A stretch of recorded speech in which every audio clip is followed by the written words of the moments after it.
Nongzu tha oibana nongsu kanna churi aduna thabak chathokpa yada machimanau anido chai sing thungduna leiri Tharik amadi Nuriyedo Makhoi ani si mama mapa amatta lejre Makhoi na leisabi pharakpa matamda mama na makhoi bu thadoktuna chetkibani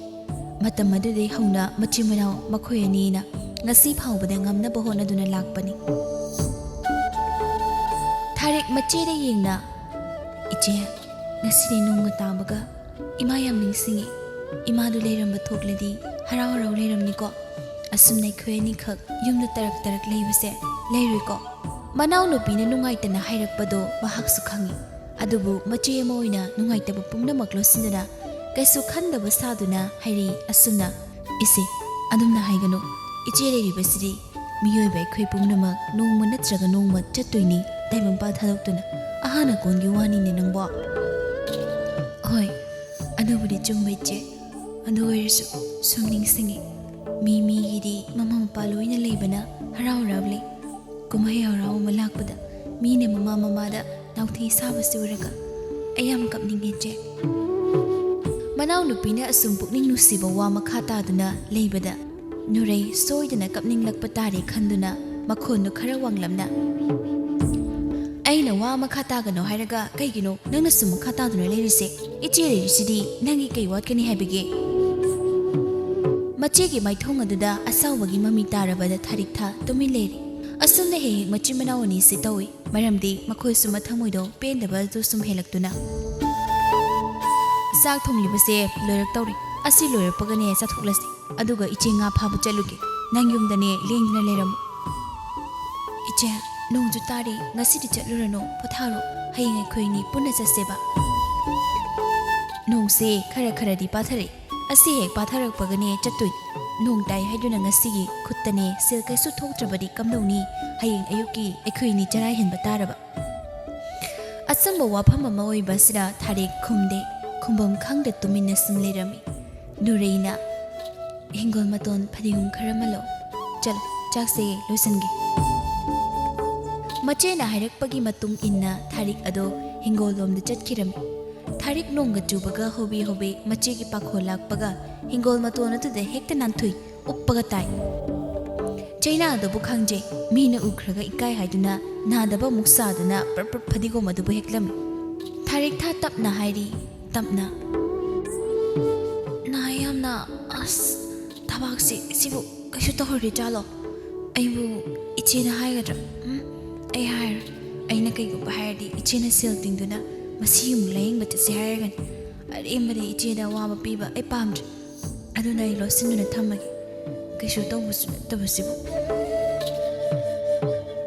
I say Kanduna Anabu the Bulotuna, Mahak imung the Jangatuna. Herakli bapot ado, Machi de Piram. Ayuk Asimagi, Machimanau Anido, how bahautaba, Tidana, Harauna, Ja ising jari. Loiraga taba in Kangsu, Lucin Minere. Nungdil pung baro khara hendorakpa duai da taramba nungsu khara phakirami matanga sire nureyedo nga phaba chatnaba semsarami mata kana amadasu hodi sasi hayura nungmata chatkani haibagi pakhatpa nungaitaba adomasu poktido akhang kanbi thongna leibi Tharik thagi machi nureini adubudi nurei loisinba loirabada Tharik thagi manakta laktuna hairami asumna Thariye ichi chalukigi Ninthina leiramo thonga se chekna londuna matam sigi mi se yam phattaban phattanung da thokpa haibase tamba ngamba nate phamanga da phurit londuna leirambi Tharik tha machigi wadu da asna khumai hoi che leiramge kanana bu kai tawgani haige iche dum chesina chal kanana ma yaw sunate ba natom chatoi toido manau nu pigi wadu da nure do nokcheduna phagi oina khumai Nasi engon da bu kanana kari tawgani haibagi phare adudi ni thariye iche chalukigi thengbangan batam bangam banate ko Manau nupi Tharik tada Jackson wahai kaya ma hairamduna nureyedo nga phaba chatkirami masina hairambagi matung inna Tharik thado thong chesina losinduna magi tawriba aduda ningthina tawduna leiri Nureyedo pat amada matomta lakduna mapham chaba ma yengduna nga du phaba horami Nong naga thili tabani mi sukana amata leite nga du su phaba oiramde aduna nurei mathwa yamna nungai taba haibadu oirami Nuray pat ki mapalamada phamjaduna wakhal aduna momon kaya ama khali tapna haisai nungaitana asumna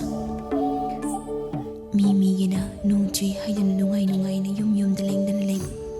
aduga lairaba ikhoigina hingnabagi damakta kumbi kalen nungju nusa khaidaba haine wara ga putsige mahau khangi haiduna ai waba yaba wakisan adubu hainaba madile isora nungma natraga nungmadi aigisu nungaiba saruk tambigani haina Tanza sana lekai khul adugi masak matau phajaba pakhang hiaril adusu matom ta nga phaba laklami lekai amatta da leiminaba oibana kanano haiba loina khangnaram hauminarakpo oibana hiaril mahakna nureibu kanano haiba masak khangi aduna ikoida nureigi manakta changduna phamthei aduga haire oibima thabok phabi kayam goire nangni sida lakpa aide itomdo oirboy yumda leiningdre se ena khallaga nangamasu leramidana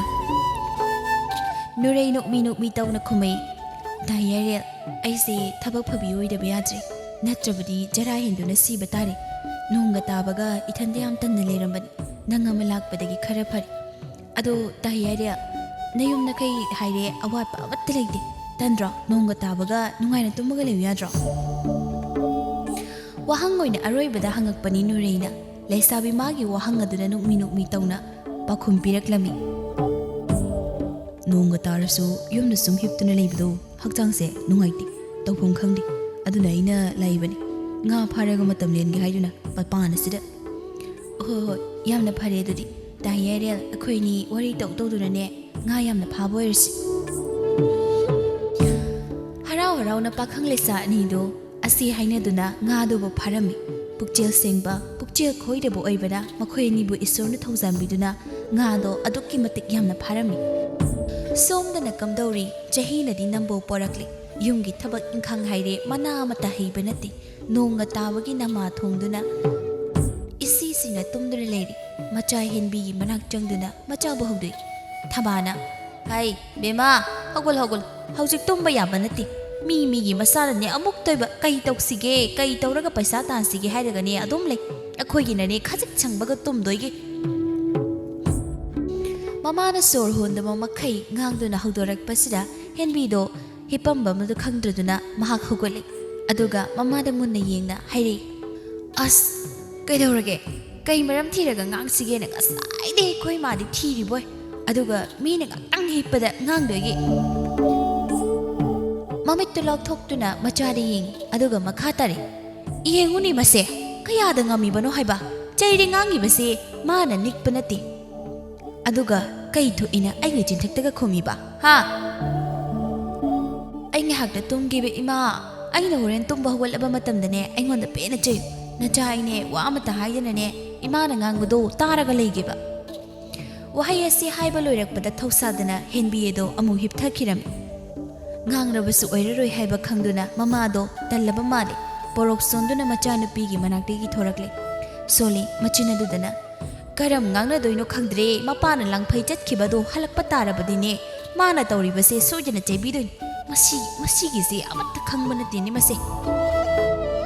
ngang dona imung adu dei thorei aduga magola du leiriba phisa kholado kakhatuna phi sarami imung na tumduna leibi henbi mamana tanja kaina phi sabasida tumthaba du yadraduna mahak phamdur leiri phamung aduda isuk sukna maithongda henbi du sona haije yasumna Ino khangde me khoi mana tawrise aina nge hak tumtha ga raga aina horen tumma balaga phise sado leirabane haba asi haiduna tumtha biyada saurangrana mahak magi ka du dei thorakle aduga makhwang metuna mama de yengna haire phai ima nangi se tawgi yawan tawriba natro ha aina tawringe harauba tawdraga ne ta sauba aisu tawrigi di haidedana ima Machana saurangrana asumna wangangakpasida mamadu saramba phiga leptuna machada sauna yengna khumi kai tho in tawribano nangise aina sainingdre haiduna tumi leithopasida nang yam haurine chal tumuso aingoda ne wa yam ngangakkan ngasi ne pangande masida thomakani go hanba leite mamanaga saurakli haiduna masigi mahutta amuk hena sauna makhataраklami is nachai se hatlage haribro imagi dubo ha tawnu ima ꯐꯅ ꯐꯔꯕꯁꯨ ꯐꯠꯇ꯭ꯔꯕꯁꯨ ꯅꯆꯥ ꯑꯩꯁꯦ ꯅꯪꯒꯤ ꯅꯥꯏꯇꯣꯝ ꯁꯥꯠꯄꯤ ꯅꯆꯥꯅꯤ ꯑꯣ ꯅꯥꯏꯇꯣꯝ ꯁꯥꯠꯄꯤ ꯑꯣꯏꯔꯕꯁꯨꯅꯦ ꯄꯥꯝꯗ꯭ꯔꯦ ꯑꯣꯏꯖꯅꯤꯡꯗ꯭ꯔꯦ ꯏꯆꯥꯒ ꯀꯔꯝꯕ ꯃꯆꯥꯅ ꯃꯃꯥ ꯑꯣꯏꯕꯤꯁꯤꯡꯗꯣ ꯑꯣꯟꯁꯤꯟꯗꯨꯅ ꯈꯨꯝꯕꯒꯦ ꯆꯠꯂꯣ ꯇꯨꯝꯃꯨꯆꯣ ꯌꯨꯝ ꯑꯃꯗ ꯂꯩꯃꯤꯟꯅꯕ ꯃꯃꯥ ꯃꯆꯥꯗꯤ ꯑꯃꯨꯛ ꯈꯠꯅ ꯑꯃꯨꯛ ꯄꯩꯅ ꯃꯍꯧꯁꯥꯅꯤ ꯑꯗꯨꯅ ꯁꯥꯎꯔꯝꯕ ꯍꯦꯟꯕꯤꯗꯨ ꯐꯔꯗꯨꯅ ꯃꯃꯥꯒꯤ ꯃꯅꯥꯛꯇ ꯆꯪꯁꯤꯟꯗꯨꯅ ꯈꯗꯥꯡ ꯑꯗꯨꯅ ꯃꯃꯥꯒꯤ ꯂꯦꯡꯖꯨꯝ ꯋꯥꯏꯗꯨꯗ ꯊꯝꯗꯨꯅ ꯅꯨꯡꯁꯤꯅ ꯑꯃꯨꯛ ꯃꯈꯥ ꯇꯥꯔꯛꯏ 이마 나자 아이스 누시브라 아이네 이마라 티네 티네 ngangasu 이마라 찐 khara kallasu nang naja a이스 누시브라 이마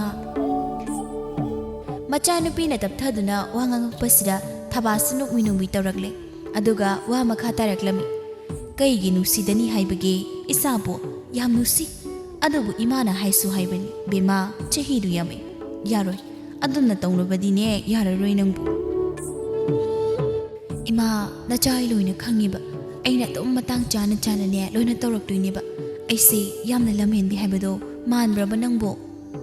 नोकफेट तौइ थबा का हेना हराउबो ओइद्रबसु महाक मचाना सुम हाइरकपसिदा पेंजबो ओइजे कहिगुम्बा अमा खंनिंग निसिंगकपगुम थबा हाइरे ngaइखोनि नंगबो हेनबी ममागी नाकल ओइरा फमदुना कइनो कइदौरगे नंगबु लेकाइगी नतानुरैदो पाउ फंगनदब्रो इमादिने मखोइ मसिन मनाउगी खनबदि यामना वाइ नंगिदि हाइना हाइना लाइरबना माना पाइ खोइ लेदि अदुबु येंगोइ मखोइ मसिन मनाउगिनि हाइबदा कनासु लेत्रि अइखोइना नुंगाइदना नुमित खुदिंगी मखोइगी अवात अपा मा हंगबा ngambsu nati अइदिने यामना नुंगाइते मखोइसुने नंगुमना नोंगमा नोंगमगी चौरे असुमना लेबा यार लुहोंग कैदोंबगी हाइरकनि लुहोंबगी सेल अमदिने मदुगी टेकचाक मयाम अदुना कनाना पुबिगनी मबुंग अमा मपा अमा लेबसु नते नुंगाइतना तपना वाहै खरा असे हाइरकपनि थबा महागना ममागी खुदक्ता होंखिबा अहोंबदुदा हेनबीदु नुंगाइत्रदुना महाग मखा अमुक तारे यारिबे इमा अदुगिबु कैसु खलुनु मतंग मतंगदुगी लेरिबा अखोइ मयाम असिना अमदि लेकाइगी अहसिंगना लोइना तौखिगनि अदुगिबु तंद्रो वरिदो इमा होरेंदिने अमुक्तबु चपिरुकी इतानुरे होइदा खरा तपथरंबदो अमुक कैनो मनि सिंगक्तुना खंगाइ अमु हाइरइ थबा अदुगनि बेमा नतानुरैगी मतौ तमसनबो होन खंगैदना मीदिने थबक इंखांग हाइरिबा मसुना ताना ताना तौ नंगदिने अमुक तोइबा लोरे लोरे हेनमी ममागी वासदा मा सौगतपा तौद्रे अदुना तपना मखा तारे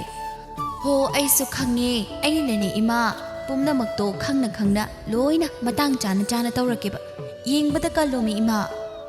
असे हाइदुना ममा मचानिदो अमुक नोमिने पात अनुदा कनासु लेबा नते पाखंग लेसा मखोइ अनि नतना ईश्वरना उबीदना nga adusu aduki matik yamna phaba haibadu oire pakhang ama oirubana hiairel lona lona tumin tumin nurai mahak pu yengido thamoida kaigumba ithil amadi mahak phauda banate mani icham chamba ithil nate lesawi mahak pu nusibagi ithilni hiairel tumin na leirambadagi nurai bu tana bagi mong dhare nurai nangbu kayam kuin lesaduna lekhi hairibadu chahidi yamlamani पाखंग बहाकी वाहंग अदुदा नुरैदु नोक्तुना पाखुम पिरे वाहंग हंगी बता हियारे नंगदी अइदि नुपानीनि कुइना पाखंग ओइदुना लेबे आइ नंगनि नुपीनि कयाम कुइना लेसादुना लेबे आदोइनो नुरै तपना खुमलै ता हियारे अइदि दुगुम लुहुंबगी वाखल खंद्रेदा पुंसि चुपा असुना लेरगे हाइना खल्ले अइगी महुत्ता अइगी इनाउपि थारिक थाबु मतिक चाबा माबुलुना तौबिगदबा नुपा अमदा लुहुंबिगे खल्ले मामना नुंगाइना लेखिबना अइगिदे अपेनबो ओइजगे इमा पाबना अरोइबा मिकुप्ता माबु लुना तौबियो मनिंग थुंगनबिरउना हाइरमनि वाहि खरासे हाइबा लोइरकपदा महाक कपतौरे तसेंगना हियारे नुरैगी नुंगाइतबा माइथोंग अदु उबदा महाक नुंगाइजद्रे तसेंगना हियारे तपना नुरैबु थेमजले कैसु खलुनुसे अखोइ ma'am लेरिसिदि वाहि असिदे अहेनबा वा अमा मखा ताफम खंगदे हियारल अदुना तुमिन्ना मुक लेरम अदुबु वखन अदुदा खले असुना असुक यामना वाजबा इमुंगी खलिबा अफबा नुपीसे अइगी नुपी ओइद्रबदि कमदौनि इमादा हाइरगा माबो अइगी नुपी युंगी मु ओइनबा हाइना हन्नबा अइ इमादा वा हौदोकनबा फगनि अइनासु असुक यामना पामजबसिबु मतोमता वखन अदु सगचे हियारल असुना मतमदि खंगौदे Numidang wairam matam oirakle. Chiyalomde uchek sangu pairakle. Khungi lampakta chen chongduna sanaramba angangsingsu mayum-mayumda hanjinba haurakle. Tharik tha machena halaktringai yumgi thabak ingkhang loina loisali. Adubu ngasidi mahak kaisu nattaba thabak tawbada yamna waba haibadu oirami. Masadu yamna waraduna mangol machiduda phamduna sordu puina honduna leirami. Mana khali ngasai to sinkiba dugi oirini haina. Oisu oigadawribani tasingna hairabada. Adubu mahak kanandusu haidokke haina khanba tawdi tumina lei. Wakal hakjangna nungaitrabada maithong mahakna maka lamdedo. Aduna tharik tha isuk sukpa maithongda leirami. Thongala domde machena harauna sangai badu ubada mahak magi oiba awaba sakphamado losinje. Sengna hairabada aduga maka lamba maithong semba minok noktuna lei. Asi oiraboi miyoibai khui saklon haibado. Nurei harau tharik thagi manakta changai aduga pharaktuna purakpa nga mayamda uttuna hai. Yengo isena ngasidine nga mayam phari tu aikhoi thongagane charge yarani adugane yonduna sales am phangani. Tharik tha harauna anadi che aikhoi ni nga yom chalase halakpaga kaithel machadai chingsuwalase. Asi haiduna machin manaw anido kaithel thokduna nga makhaidu yoli haibaga tawbaga sel mayam ama phangi. Phangakpa sel na chingwanduna yumda halagli aduga numidang adugi chak thongi harau. Ngasi machin manaw anido matam kuirabagi tungda nga thongduna chaba phangjaredo. Chak ising loisinduna harau chak adu jaminari. Chak chaba tangkhai chalakpada khanghauduna tharik thadu ngasai lotuna thamamba chainado phajinba ngamjraduna sorthingduna makhwang mettuna ayo chaina khangido. Khanghauduna tawrakliba manaw nupigi mawong asida nureyedo pakatna haire. Kaidawrage ha ichege thari nang kaidawrage. Tharik yang wana che ai soram ase yang waye asi harga sor adu puina holi tawriba maong asida chakhu manga du tasingna tawum ma khangdri nure manaw nupi bu thadoktu chasi kadai mi kausi kadai mahak awaba haibadu oire tasingna nurei pakhatna humang kangi numidang asida hanba kauba leita tharik tha chaina khangi. Nampu sapuda nupi thongna puthokduna nureina tharik tha mahakpu kada pudana hi phalami. Ona thoina ngahak leiramlaga tharik thado isi siba makhai tumthaki. Sakhaiduna leihoba yumnak machi mahakna loisili. Asum tawduna numit asima hawkhirami. Hanuba chingsang marumdei goro hanba mahakna nongmagi sintha pangdaba yade matagom thorakli. Goro mangal phangrabada Pombi chekla kayaso masagi kaidongpham thadokduna painaba horakli. Ayuk adada nurei nganta hogotuna thabak pumnamak tawi. Ngasi tharik tha hogotte. Masa ngamdabana tumduna leithoi. Machi oiribi manasu kaisu hairudre. Mana loina tawi thabak manaw nupina hogotringai tahogi hainasu mahakna khalle. Tharik tha tum hogotuna mapalomda thorakli. Iruzaba loibagi macheduna polang khot aduda Pi pauduna leibadu ure. Manaw nupina hawgalakbadu urabada nurei prap manaw nupi manakta changsinduna hangi. Nangbu nasakhara nungairabu karam tawre amaiba makauduna karino haiduna yenghansiro. Makok adu haiduna tharik tha macheda tapna haire. Taleje ekesu tawdre arembada sel tingnabani adum tawraga hakchang ngamdragabu asuna tawgadro ayhagutuna lakba ngamibasidi. Mapaga aina tholei sidi che okhok tena duda thektuna thamiba mingsel aduda nurei ado changsinduna yengkhirami achotpa masamado nakalamada thadaduna phi amana taithok na hari phabu phairabadine yare ngarang numidang oiribu phibam aduda aidi pakatledana masena wa makha matarak chingai tharik tha prap imungdu sangi mahak ta singna waduna leiraba machigi maphamda amuk hen awabo ohenba ma pamde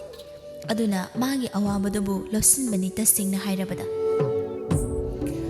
tharik thai mungda changaktuna magi phamung adada phamduna yamna matha sanale mabukningda haije ai tu sinkibagi chaina sina ahoina dum achowa layung ama oirabadi kamnoba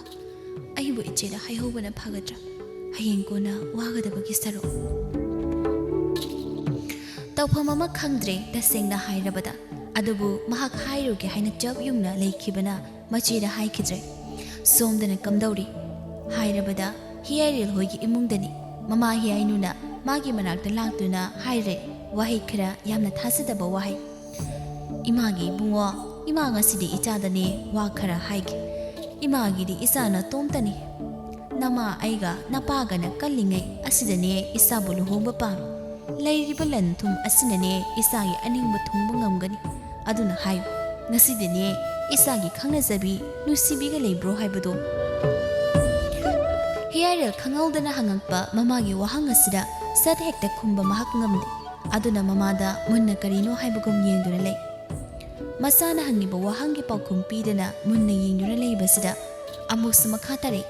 karino masibo munna mu yengduna leikre haba imana hangibase phagi nati khobu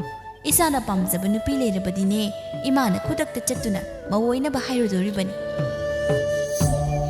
hiyaril mamana matang jadana thauna ama pharakbasida mahak nokmi tawi aduga tapna mamadi yengna hare imabu tasingna aina pamje haba nupidu ꯌꯨꯝꯁꯤꯒꯤ ꯃꯨꯛ ꯑꯣꯏꯅ ꯍꯥꯏꯅꯕ ꯂꯧꯁꯤꯟꯕ ꯉꯝꯒꯗ꯭ꯔꯅꯤ ꯀꯩꯒꯤ ꯉꯝꯃꯣꯏ ꯏꯁꯥꯅ ꯄꯥꯝꯖꯕ ꯅꯨꯄꯤꯗꯨ ꯏꯁꯥꯅ ꯄꯨꯟꯁꯤ ꯆꯨꯞꯄꯒꯤ ꯂꯩꯃꯤꯟꯅꯒꯗꯧꯔꯤꯕꯅꯤ ꯑꯩꯈꯣꯏꯒ ꯂꯩꯒꯗꯕ ꯅꯠꯇꯦꯅꯦ ꯍꯥꯏꯌꯨꯅꯦ ꯏꯁꯥꯅ ꯄꯥꯝꯖꯔꯤꯕ ꯅꯨꯄꯤꯗꯨ ꯀꯅꯥꯅꯣ ꯍꯥꯏꯅꯅꯦ ꯏꯃꯥꯗ ꯑꯝꯇ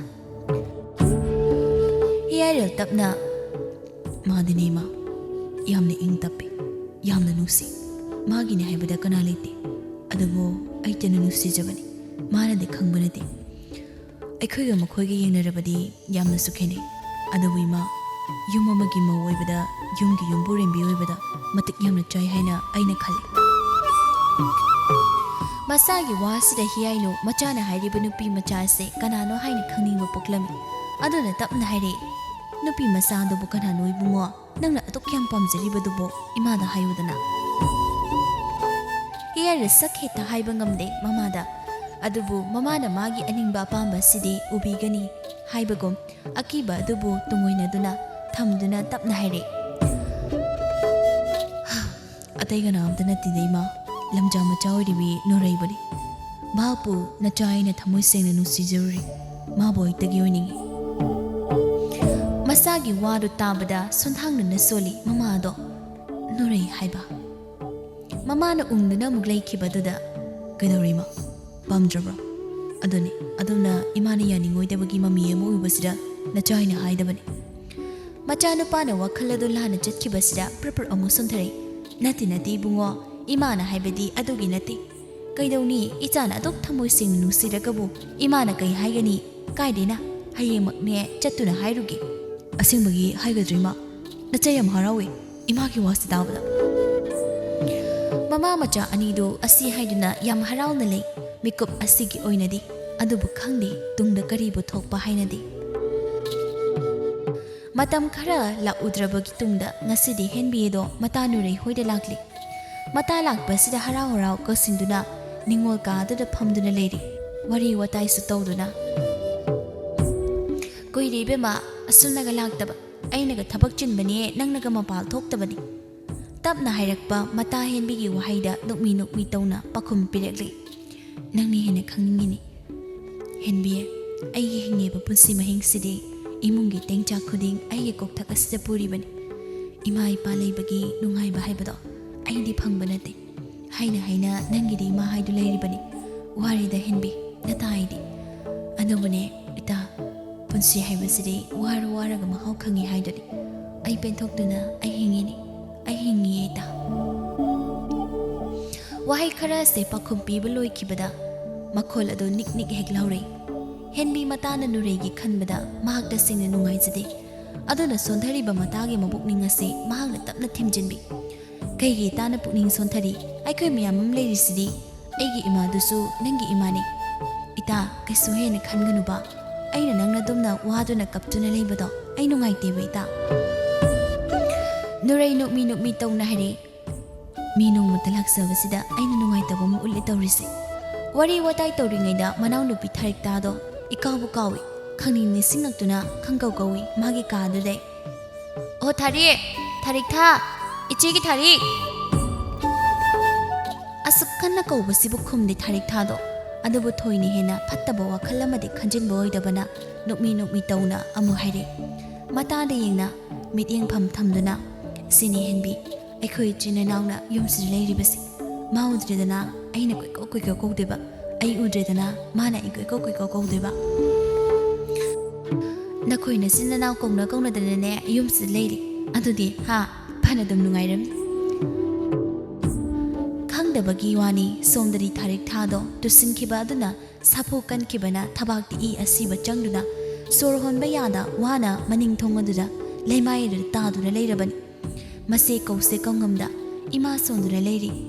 ꯃꯆꯦ ꯑꯣꯏꯔꯤꯕ ꯅꯨꯔꯩꯗꯤ ꯍꯔꯥꯎ ꯃꯇꯥ ꯑꯗꯨꯒ ꯋꯥꯔꯤ ꯁꯥꯗꯨꯅ ꯅꯨꯡꯉꯥꯏꯅ ꯂꯩꯊꯣꯛꯂꯤ ꯄꯨꯡ ꯑꯃꯒꯤ ꯃꯇꯨꯡꯗꯅꯤ ꯍꯦꯟꯕꯤꯅ ꯐꯔꯦꯁꯦ ꯑꯗꯨꯗꯤꯅꯦ ꯑꯩꯁꯨ ꯑꯃꯨꯛ ꯍꯜꯂꯒꯦ ꯅꯪꯁꯨ ꯆꯥꯛ ꯏꯁꯤꯡ ꯊꯣꯡꯖꯍꯧꯔꯣ ꯑꯩꯁꯨꯅꯦ ꯐꯤ ꯉꯥꯏꯍꯥꯛꯇ ꯁꯥꯒꯦ ꯑꯗꯣ ꯊꯥꯔꯦ ꯊꯕꯛꯇꯅꯦ ꯂꯥꯏꯅꯤꯡ ꯑꯣꯏꯔꯤꯉꯩꯗ ꯆꯍꯤ ꯀꯥꯎꯈꯤꯅꯨꯀꯣ ꯆꯍꯤꯗꯨꯁꯨꯅꯦ ꯑꯃꯨꯛꯇ ꯅꯤꯡꯁꯤꯡꯗꯨꯅ ꯌꯦꯡꯉꯨ ꯍꯣ ꯑꯣꯏꯅꯤꯡꯕ ꯁꯨꯅꯤꯡꯕ ꯆꯍꯤ ꯁꯨꯔꯁꯅꯨ ꯑꯩꯒꯤꯗꯤ ꯀꯩꯁꯨ ꯈꯟꯗ꯭ꯔꯦ ꯂꯨꯍꯣꯡ ꯀꯩꯗꯣꯡꯒꯤ ꯍꯥꯏꯅ ꯈꯟꯕꯁꯨꯅꯦ ꯑꯃꯠꯇ ꯑꯣꯏꯔꯕꯅ ꯃꯗꯨ ꯌꯥꯕ ꯅꯠꯇꯦꯗ ꯏꯇꯥ ꯑꯄꯥꯝꯕ ꯅꯨꯄꯥ ꯈꯜꯂꯣ ꯅꯥꯏꯇꯣꯝ ꯇꯥꯗꯨꯅ ꯍꯤꯡꯕ ꯌꯥꯕ ꯄꯨꯟꯁꯤ ꯅꯠꯇꯦ ꯑꯩꯈꯣꯏꯅ ꯆꯠꯇꯧꯔꯤꯕ ꯄꯨꯟꯁꯤꯁꯦ ꯌꯥꯝꯅ ꯁꯥꯡꯉꯤ ꯍꯣ ꯏꯇꯥ ꯑꯩꯁꯨ ꯑꯗꯣ ꯈꯪꯗꯕ ꯅꯠꯇꯦ ꯑꯗꯨꯕꯨ ꯈꯜꯂꯔꯣꯏ ꯍꯥꯏꯅ ꯈꯟꯖꯦꯗ ꯅꯠꯇꯦ ꯑꯩꯈꯣꯏ ꯊꯥꯔꯤꯛꯁꯦ ꯀꯗꯥꯏꯗ ꯆꯠꯈ꯭ꯔꯕꯅꯣ ꯈꯪꯗꯦ ꯍꯥꯏꯕ ꯍꯦꯟꯕꯤ ꯇꯞꯅ ꯃꯩ ꯂꯩꯔꯁꯅꯨ ꯑꯩ ꯆꯠꯂꯒꯦ ꯏꯇꯥ ꯊꯦꯡꯈ꯭ꯔꯅꯤ ꯑꯁꯤ ꯍꯥꯏꯔꯝꯗꯨꯅ ꯍꯦꯟꯕꯤꯗꯨ ꯆꯠꯈꯤꯔꯝꯃꯤ ꯃꯇꯥꯅ ꯆꯠꯈ꯭ꯔꯕꯗ ꯅꯨꯔꯩ ꯃꯅꯥꯎꯅꯨꯄꯤ ꯊꯥꯔꯤꯛ ꯊꯥꯕꯨ ꯊꯤꯔꯛꯏ ꯑꯗꯨꯕꯨ ꯑꯣꯏꯗꯨꯅ ꯂꯩꯔꯝꯂꯤꯕ ꯐꯤꯕꯝ ꯑꯗꯨꯗ ꯄꯥꯈꯠꯈ꯭ꯔꯦ ꯇꯁꯦꯡꯅ ꯄ꯭ꯔꯞ ꯌꯥꯝ ꯊꯨꯅ ꯆꯪꯁꯤꯟꯗꯨꯅ ꯂꯩꯃꯥꯏꯗ ꯇꯥꯗꯨꯅ ꯂꯩꯔꯤꯕ ꯊꯥꯔꯤꯛ ꯊꯥꯕꯨ ꯃꯇꯝꯕꯥꯛꯇ ꯃꯣꯡꯈꯥꯡꯍꯟꯗꯨꯅ ꯍꯥꯏꯔꯤ ꯊꯥꯔꯤꯛ ꯊꯥ ꯏꯆꯦ ꯊꯥꯔꯤꯛ ꯃꯤꯠ ꯄꯥꯡꯉꯨ ꯏꯆꯦꯅ ꯀꯧꯔꯤꯁꯤ ꯅꯪ ꯇꯥꯕ꯭ꯔꯣ ꯊꯥꯔꯤꯛ ꯊꯥ ꯀꯔꯝꯅꯗꯤ ꯇꯥꯒꯅꯤ ꯀꯔꯝꯅꯗꯤ ꯈꯨꯝꯂꯛꯀꯅꯤ ꯊꯋꯥꯏ ꯃꯥꯅ ꯍꯛꯆꯥꯡ ꯑꯁꯤꯕꯨ ꯊꯥꯗꯣꯛꯇꯨꯅ ꯆꯠꯈ꯭ꯔꯕꯗ ꯄꯨꯟꯁꯤ ꯆꯦꯡꯖꯦꯜ ꯅꯨꯡꯁꯤꯕ ꯂꯣꯏꯈꯤꯅꯤ ꯅꯣꯡꯃꯗꯤ ꯁꯣꯏꯗꯅ ꯀꯧꯕ ꯌꯥꯕ ꯀꯧꯏ ꯑꯗꯨꯕꯨ ꯈꯨꯝꯗꯦ ꯊꯥꯔꯤꯛ ꯊꯥ ꯇꯧꯐꯝ ꯈꯪꯗ꯭ꯔꯕꯗꯤ ꯍꯤꯛ ꯀꯞꯄꯦ ꯅꯨꯔꯩ ꯃꯥꯅ ꯀꯞꯄꯒꯤ ꯃꯈꯣꯜꯗ ꯂꯩꯀꯥꯏꯒꯤ ꯃꯤ ꯈꯔꯁꯨ ꯂꯥꯛꯇꯨꯅ ꯑꯣꯏꯔꯤꯕ ꯐꯤꯕꯝ ꯑꯗꯨꯗ ꯀꯔꯤꯅꯣ ꯍꯥꯏꯅ ꯍꯪꯉꯤ ꯑꯃꯥꯏꯕ ꯀꯧꯗꯨꯅ ꯃꯤꯍꯨꯜ ꯌꯥꯎꯔꯤꯕ꯭ꯔꯥ ꯍꯥꯏꯅ ꯌꯦꯡꯉꯤ ꯑꯗꯨꯕꯨ ꯌꯥꯎꯔꯝꯗ꯭ꯔꯦ ꯃꯅꯥꯎꯅꯨꯄꯤꯅ ꯃꯥꯕꯨ ꯊꯥꯗꯣꯛꯇꯨꯅ ꯆꯠꯂꯦ ꯍꯥꯏꯔꯕꯗ ꯇꯦꯡꯊꯥꯗꯨꯅ ꯀꯞꯆꯩ ꯇꯩꯅꯐꯝ ꯈꯪꯗ 이치에게 다리 이치에게 까리 호이르시게 하 그기로 내가 이제부 다독도는 잘리바 나가 이분우 시트라보 낭레이트리 아이까람 이tom 레가니 야루예 나가 이분 다독도는 잣바 야루예 이치에게 다리다 하완노 ꯑꯁꯨꯝꯅ ꯃꯤ ꯃꯌꯥꯝ ꯑꯃ ꯇꯧꯗꯨꯅ ꯃꯅꯤꯡꯂꯣꯝꯗꯩ ꯁꯨꯃꯥꯡꯗ ꯄꯨꯊꯣꯛꯇꯨꯅ ꯑꯔꯣꯏꯕ ꯃꯊꯧ ꯃꯉꯝ ꯇꯧꯅꯕ ꯇꯧꯔꯤ ꯊꯕꯥ ꯑꯃꯗꯤ ꯍꯦꯟꯕꯤꯁꯨ ꯂꯥꯛꯏ ꯍꯦꯟꯕꯤꯅ ꯀꯞꯄꯤꯕ ꯅꯨꯔꯩꯕꯨ ꯊꯦꯝꯅꯕ ꯈꯔ ꯈꯖꯤꯛ ꯑꯣꯏꯔꯕꯁꯨ ꯍꯣꯠꯅꯩ ꯅꯨꯔꯩ ꯃꯅꯥꯎꯅꯨꯄꯤꯒꯤ ꯃꯥꯏꯊꯣꯡ ꯑꯗꯨꯗ ꯃꯈꯨꯠ ꯑꯗꯨꯅ ꯅꯨꯡꯁꯤꯅ ꯇꯞꯅ ꯅꯥꯟꯕꯤꯗꯨꯅ ꯍꯥꯏꯖꯩ ꯀꯞꯇꯨꯅ ꯌꯦꯡꯉꯣꯏ ꯊꯥꯔꯤꯛ 이제는 ꯅꯪꯒꯤꯅ ꯅꯤꯡꯊꯨꯡꯍꯟꯕ ꯉꯝꯗꯦ ꯍꯥꯏꯗꯨꯅ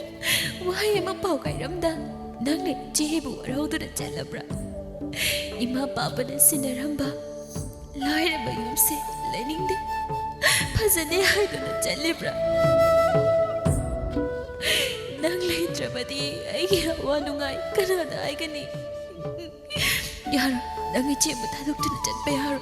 ꯁꯦ 이제는 거리세 다르디 내가 고모 이제 다릭 다 이제 뭐가리 요리를 쓰게 이제니 망전이 되고 이제니 로이래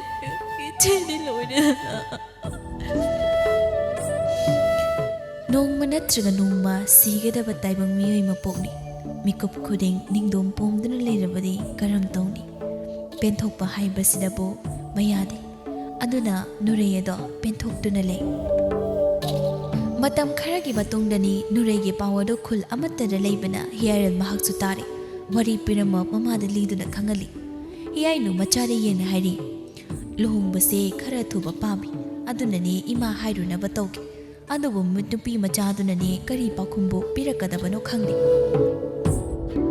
ꯍꯤꯌꯥꯏꯔꯦꯜ ꯇꯞꯅ ꯑꯩ ꯍꯥꯟꯅ ꯑꯃꯨꯛꯇ ꯎꯅꯕꯅ ꯐꯒꯗ꯭ꯔꯥ ꯑꯗꯨꯅꯦ ꯏꯃꯥ ꯑꯩꯁꯨ ꯌꯨꯝ ꯑꯗꯨꯗ ꯃꯇꯣꯝꯇ ꯂꯩꯕꯗꯣ ꯑꯩ ꯌꯥꯝ ꯅꯨꯡꯉꯥꯏꯇꯦ ꯃꯥꯁꯨ ꯅꯨꯡꯉꯥꯏꯔꯝꯃꯣꯏ ꯑꯗꯨꯅ ꯂꯨꯍꯣꯡꯕꯁꯦ ꯊꯨꯖꯟꯕ ꯑꯩꯅꯁꯨ ꯄꯥꯝꯃꯤ ꯃꯃꯥ ꯃꯆꯥ ꯑꯅꯤꯗꯣ ꯑꯁꯨꯝꯅ ꯋꯥꯔꯤ ꯁꯥꯟꯅꯔꯕꯗ ꯅꯨꯃꯤꯗꯥꯡ ꯋꯥꯏꯔꯝ ꯅꯨꯔꯩꯕꯨ ꯎꯅꯁꯦ ꯍꯥꯏꯗꯨꯅ ꯄꯥꯎ ꯈꯪꯍꯟꯈꯤꯔꯝꯃꯤ ꯈꯨꯟꯒꯤ ꯂꯝꯄꯥꯛ ꯑꯗꯨꯗ ꯂꯩꯁꯥ ꯄꯥꯈꯪ ꯑꯅꯤꯗꯣ ꯐꯝꯗꯨꯅ ꯋꯥꯔꯤ ꯇꯧꯏ ꯍꯤꯌꯥꯏꯔꯦꯜꯅ ꯑꯩꯅ ꯍꯥꯏꯒꯗꯕ ꯋꯥꯁꯦ ꯅꯪꯅ ꯌꯥꯒꯅꯤ ꯍꯥꯏꯅ ꯑꯩꯅ ꯊꯥꯖꯩ